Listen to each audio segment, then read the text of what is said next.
नमस्कार, मैं हूं अंजलि और आप देख रहे हैं सत्य अग्नि न्यूज चैनल स्टूडियो। देश को गुलामी की बेड़ियों से आजाद करवाने के लिए हजारों देशभक्तों और सैनिकों ने अपने प्राणों की आहुति दी। इन महान देशभक्तों में जनरल शाहनवाज खान का नाम बड़े आदर और मान से लिया जाता है। आजाद हिंद फौज के मेजर जनरल शाहनवाज खान महान देशभक्त, सच्चे सैनिक और नेताजी सुभाष चंद्र बोस के बेहद करीबियों में शुमार थे।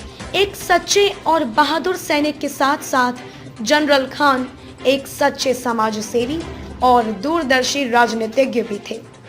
आजाद हिंद फौज के मेजर जनरल शाहनवाज खान का जन्म ब्रिटिश इंडिया में 24 जनवरी 1914 को गांव मटौर, जिला रावलपिंडी, अब पाकिस्तान में झंझुआ राजपूत कैप्टन सरदार टीका खान के घर हुआ था।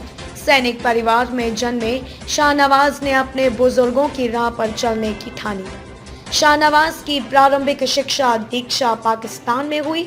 आगे की शिक्षा उन्होंने prince of Wales royal Indian military college Dehradun में पूरी की।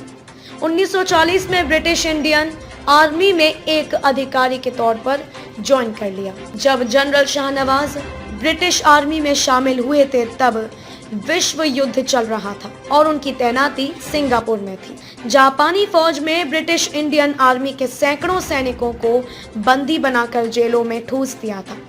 1943 में नेताजी सुभाष चंद्र बोस सिंगापुर में आए और उन्होंने आजाद हिंद फौज की मदद से इन बंदी सैनिकों को रिहा करवाया। नेताजी के ओजस्वी वाणी और जोशीले नारे, तुम मुझे खून दो और मैं तुम्हें आजादी दूंगा, से प्रभावित होकर शाहनवाज के साथ सैकड़ों सैनिक आजाद हिंद फौज में शामिल हो गए और भारत माता की मुक्ति के लिए अंग्रेजों से लोहा लेने लगे। शाहनवाज खान के देशभक्ति और नेतृत्व क्षमता से प्रभावित होकर नेताजी ने उन्हें आरजी हुकूमत ए आजाद हिंद की कैबिनेट में शामिल किया था।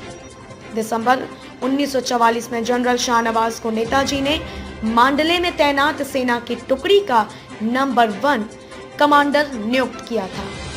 सितंबर 1945 में नेताजी आजाद हिंद फौज के चुनिंदा सैनिकों को छांटकर सुभाष ब्रिगेड बनाई थी, जिसकी कमांड नेताजी ने जनरल शाहनवाज के हाथ सौंपी थी। इस ब्रिगेड ने कोहिमा में अंग्रेजी हुकूमत के खिलाफ मोर्चा संभाला था। संयुक्त सेना 2nd डिवीजन का कमांडर बनाकर बर्मा ने मोर्चे पर भेजा।